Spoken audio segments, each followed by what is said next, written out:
জন্মদিনটা স্মরণ করে রাখার জন্য। সেই জন্য ওনার কাছে আবদার করেছিল যে আমরা জন্মদিনটাকে পালন করব। এবার উনি বলেছিলেন কি না, আমি টিচার হিসাবে মানে সমস্ত টিচারদেরকে তোমরা সম্মান জানাও, জানিয়ে ওই দিনটা পালন করো, আমার জন্মদিন হিসাবে নয়। বোঝা গেছে?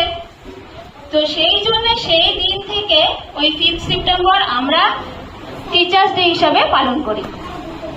তো টিচারদের শুধু সম্মান দেওয়ার দিনটা কিন্তু একদিন নয়, তোমাদের কিন্তু এটা মাথায় রাখতে হবে। টিচার হচ্ছে এমন একজন মানুষ, বা তাদেরকে তোমাদের সারা মানে প্রতিদিন তাদেরকে সম্মান জানানোর দিন, তাই তো? কোনো একটা নির্দিষ্ট দিন হয় না কিন্তু টিচারদের সম্মান জানানোর জন্য। বাড়িতে বাবা মায়েরা যেমন, তাদের পরের স্থান হচ্ছে টিচার। তাদেরকে বাবা মায়ের কথা যেমন শুনবে, টিচারদের কথাও তেমন শুনবে, টিচারদের অমান্য করবে না।